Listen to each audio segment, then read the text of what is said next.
Hello बच्चों, मैं जितेंद्र कुमार शर्मा और मेरे साथ आप पढ़ रहे हैं कक्षा 10 के लिए हमारी पाठ्य पुस्तक भारतीय संस्कृति और विरासत। बच्चों, इस पाठ्य पुस्तक का पहला अध्याय हम शुरू कर चुके थे जो था हमारा संस्कृति एवं विरासत की अवधारणाएं।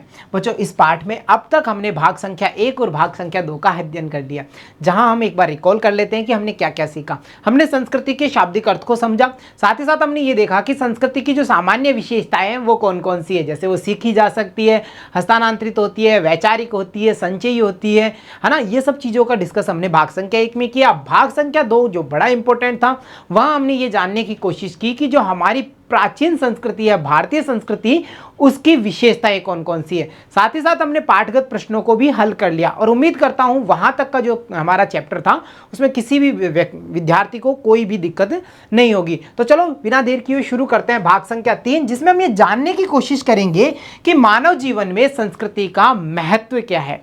भाई देखो, सीधी सीधी बात है, आज हम ये देखते हैं कि चाहे वो आध्यात्म का क्षेत्र हो, वैचारिक क्षेत्र हो, या फिर हम कहें पहनावे को ले लो, रहन सहन को ले लो, किसी भी चीज को देखें, किसी भी क्षेत्र को देखें तो उस पर हमें हमारी संस्कृति का प्रभाव देखने को मिलता है। अरे भाई, सैंधव सभ्यता में जो मूर्तियां मिल रही थी उनकी पूजा आज भी हम कर रहे हैं। किस कारण से कर रहे हैं? उस संस्कृति का प्रभाव आज तक हम पे बना हुआ है ना। तो हम ये समझ पा रहे हैं कि मानव जीवन बिना संस्कृति से प्रभावित हुए नहीं रह सकता। अब ये संस्कृति से किन किन क्षेत्रों में प्रभावित होता है, क्या क्या फैक्टर्स काम करने वाले हैं, विरासत क्या होती है, इन सब चीजों के बारे में हम इस पार्ट में चर्चा करेंगे। तो चलिए शुरू करते हैं। मानव जीवन में संस्कृति का महत्व। देखो बच्चों, संस्कृति और मानव जीवन अंतः संबंधित है, मतलब एक दूसरे से जुड़े हुए हैं। भाई देखो, मानव ने संस्कृति को विकसित किया है, ये बात भूलना मत। संस्कृति कैसी होती है भाई? मानव निर्मित होती है, बिल्कुल अच्छे से याद रहनी चाहिए। संस्कृति मानव निर्मित होती है, हमने पहले भी इस पे चर्चा की थी, सामान्य गुणों में भी देखा था। तो भाई मानव क्या कर रहा है? संस्कृति को निर्मित करता है और फिर उस संस्कृति को फॉलो करते हुए अपने जीवन को प्रभावित भी करता है, उसके रूल्स एंड रेगुलेशंस भी मानता है। तो ये दोनों आपस में क्या है? जुड़ी हुई है, एक दूसरे से संबंधित है।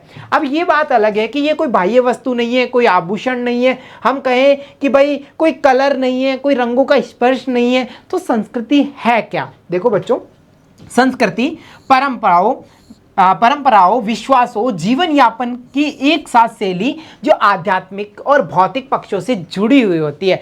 चाहे हम आध्यात्मिक यानी हमारे जो विचार हैं, भावनाएं हैं, उनको देखें, या हम सीधा सीधा कहें अभौतिक पक्ष को देखें, या फिर हम हमारे भौतिक पक्ष को देखें, चाहे वो रहन सहन है, खान पीन है, पहनावा है, इन सबको देखें। ये दोनों फैक्टर्स फैक्ट करते हैं हमारी संस्कृति से।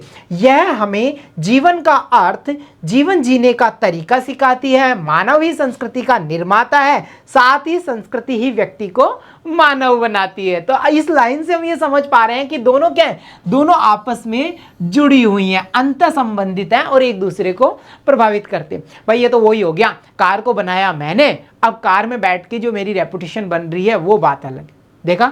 तो वैसी चीज है, संस्कृति को निर्मित कर दिया मानव ने, और अब मानव कौन बना रही है? वो संस्कृति बना रही है। ठीक है, इसके साथ साथ देखिए बच्चों, संस्कृति में धार्मिक विश्वास और उसकी प्रतीकात्मक अभिव्यक्ति एक मौलिक तत्व है। हमें धार्मिक पहचान का सम्मान करना चाहिए, साथ ही सामाजिक पैतृकों से भी परिचित होना चाहिए, जिससे अंतः धार्मिक विश्वास की बातचीत हो सके, जिसे हम हमारी जो वार्तालाप की भाषा है उसमें कहते हैं अंतः सांस्कृतिक वार्तालाप। तो बच्चों, यहां से जो प्रश्न बन सकता है वो ये बनेगा कि अंतः सांस्कृतिक वार्तालाप से आप क्या समझते हैं? सीधी सीधी बात है, वन लाइनर में खत्म करते हैं कि धार्मिक जो प्रतीक हैं या अभिव्यक्ति है, उसके साथ साथ हम क्या करेंगे?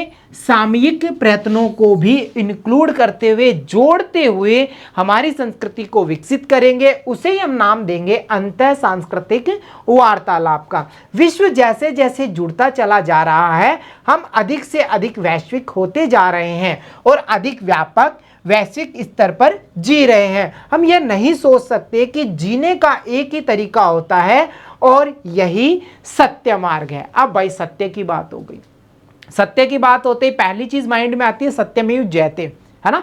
वो आता है, कई जगह देखा है आपने, अशोक स्तंभ के नीचे देखा है ना। ठीक है, अब उसके साथ साथ जो दूसरी बात हमारे माइंड में आ जानी चाहिए, अगर हम संस्कृति को पढ़ रहे हैं तो भारतीय संस्कृति भाई किस चीज को फॉलो करेगी? सत्यम, शिवम, सुंदरम। अब ये तीनों क्या है? भाई सत्यम यानी सत्य की खोज करना है, शिवम सबके कल्याण की भावना हमारी संस्कृति में होगी, और सुंदरम मतलब सौंदर्य को हम अधिक से अधिक पसंद करते हैं, अधिक से अधिक देखना चाहते हैं, है ना।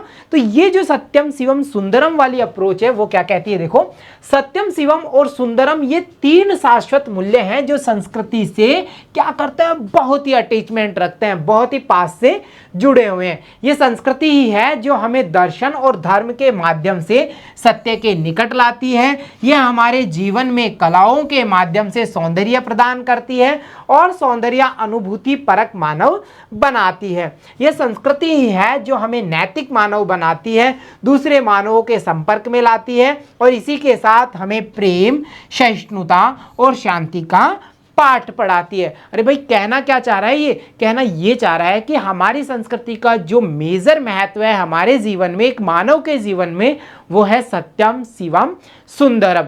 सत्यम शिवम सुंदरम मतलब संस्कृति वो है जो सत्य का ज्ञान कराती है, सभी के प्रति कल्याण की भावना विकसित करती है और हमें सौंदर्य प्रदान करती है, यानी हमें सौंदर्य अनुभूति परक मानव बनाती है। इतनी बात याद रह जाएगी, बिल्कुल। तो चलिए आगे चलते हैं। आगे जो हमारा टॉपिक है जिसके बारे में हम विस्तार से बात करेंगे वो है विरासत। देखो कई बार सुना है हमने, अरे ये क्या तुम्हें विरासत में मिली है, क्या ये तुम्हारी विरासत है, ऐसे शब्द सुनने को मिले होंगे। ये विरासत होती क्या है, इसके पीछे की अवधारणा क्या है, इन सब को लेकर के अब हम विस्तार से समझ बनाने की कोशिश करते हैं। तो चलो जानने की कोशिश करते हैं विरासत का अर्थ व उसकी अवधारणा। देखो बच्चों, वह प्रत्येक वस्तु चाहे वो शिल्प कला से संबंधित हो, दर्शन से संबंधित हो, साहित्य से, खान पीन, रहन सहन, वेशभूषा, ज्ञान विज्ञान, तकनीक, विचार, विश्वास, राष्ट्रीय स्मारकों, भवनों और जो कुछ हमारे देश में मौजूद है वे सभी क्या है, विरासत है। भाई ये तो चीज समझ में आई कि विरासत कोई एक वस्तु का नाम नहीं है, एक छोटा सा एरिया नहीं है।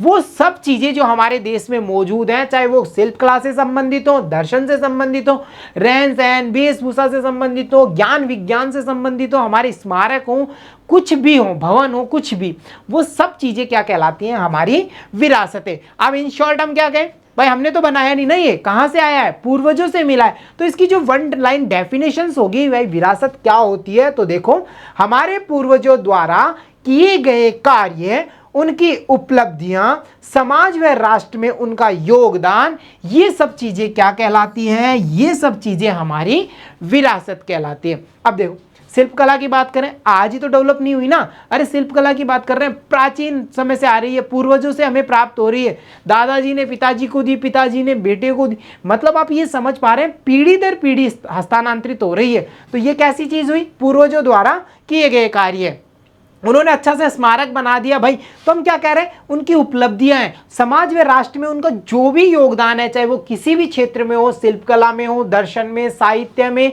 हमारी वेशभूषा में हो, ज्ञान विज्ञान में हो, विचारों में हो, वो सभी चीजें किस में आएंगी, हमारी विरासत में। इतनी लाइन याद रह जाएगी। तो विरासत की डेफिनेशन क्या होगी, हमारे पूर्वजों द्वारा किए गए कार्य, उनकी उपलब्धियां, समाज व राष्ट्र में उनका योगदान, विरासत कहलाती है। और विरासत क्या है, देश में मौजूद कोई भी चीज हम कह सकते हैं विरासत है, और वो इन सब चीजों में इंक्लूड हो जाएगी। इतना काम हो जाएगा। चलो इसके बाद में हम आगे चलते हैं, तो हमें यह पता चलता है कि भारतवासी उनकी जीवन शैलियों, उनके मनोरंजन के साधन, सृजनात्मकता, कला, हस्तकला, विज्ञान, ये सभी इनकी क्या है, भारतवासियों की विरासतें हैं। संयुक्त राष्ट्र संघ की जो संस्थान है उसका नाम है यूनेस्को। अच्छे से रट लो, एक लाइनर क्वेश्चन है भाई। संयुक्त राष्ट्र संघ की संस्था यूनेस्को ने हमारे पूर्वजों की दी हुई विरासतों को अनमोल माना है। और जब किसी चीज को हम अनमोल मान लेते हैं तो क्या कर देते हैं, उसको संरक्षित कर देते हैं। अरे भाई पैसा आ गया, एक 2000 का नोट आ गया, अब क्या करना है, जल्दी से गुल्लक में डाल देना है। डाल दिया, क्या कर दिया, उसको हमने संरक्षित कर दिया।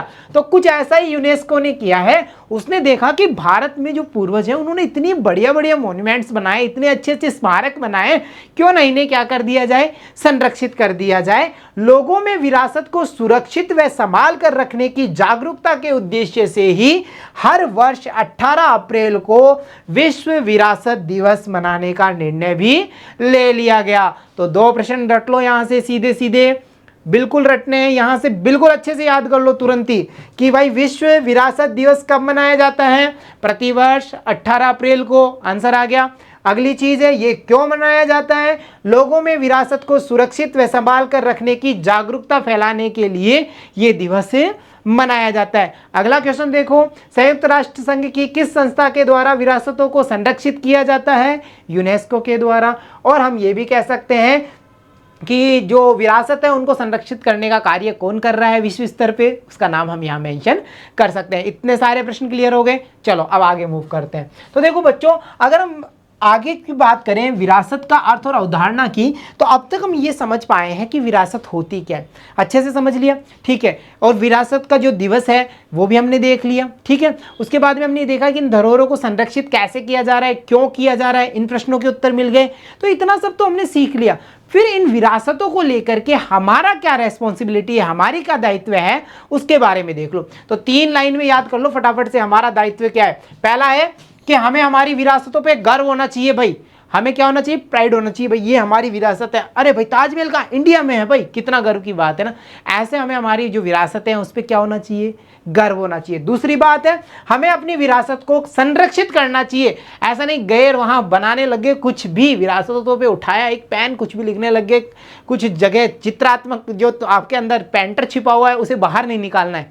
कई जगह होता है ना, स्मारकों में जाते हैं तो हम पेंटर्स बाहर निकल के आ जाता है, कुछ कुछ बनाने लग जाते हैं। ऐसा नहीं, हमें हमारी जो विरासतें हैं उन्हें क्या करना है, संरक्षित करना है, ठीक है।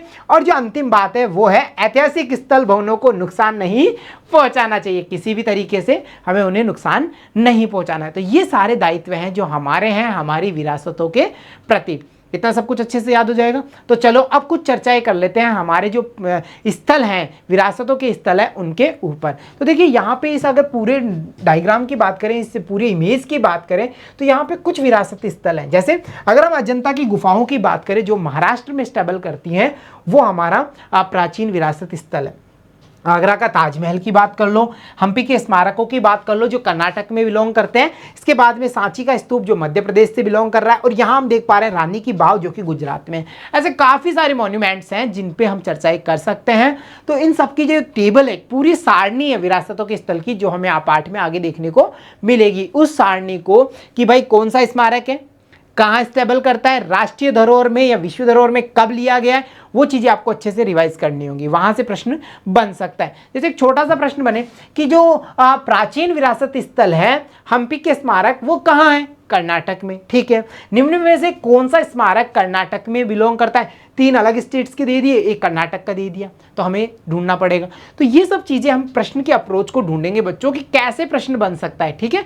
चलो इसके बाद में अब हम कुछ बातें कर लेते हैं कुछ पाठगत प्रश्नों पे, यानी अब तक जो चीज़ें हमने सीखी हैं उनमें से कौन कौन से प्रश्न हैं जो हमारे पाठ्य पुस्तक में दिए गए। एडिशनल क्वेश्चंस को तो हम साथ में डिस्कस कर ही रहे हैं, ये हमारे पाठ्य पुस्तक के प्रश्न हैं। देखो, विरासत से क्या आश्चर्य है, अरे भाई वो सारी चीजें हैं विरासत जो हमें पूर्वजों से मिली है। अब वो पूर्वजों की चाहे उपलब्धियां हो, समाज के प्रति किए गए कार्य हो, कुछ भी निर्माण हो, वो क्या कहलाएगा, विरासत। इतनी बात समझ में आ गई। लिखोगे कैसे, देखो, हमारे पूर्वजों से जो हमें प्राप्त हुआ है, अर्थात पूर्वजों द्वारा किए गए कार्य और उनकी उपलब्धियां ही क्या कहलाती हैं, विरासत कहलाती हैं, ठीक। अगला प्रश्न देखो, अगला प्रश्न कह रहा है विश्व विरासत दिवस प्रतिवर्ष कब मनाते हैं। अरे भाई इसको तो हमने विस्तार से समझा था, 18 अप्रैल याद आई ना, ठीक है। संयुक्त राष्ट्र संघ का यूनेस्को याद आ गया, ठीक। चलो तो इसका आंसर हम मेंशन करेंगे 18 अप्रैल को, वही ये दिवस से मनाया जाता है।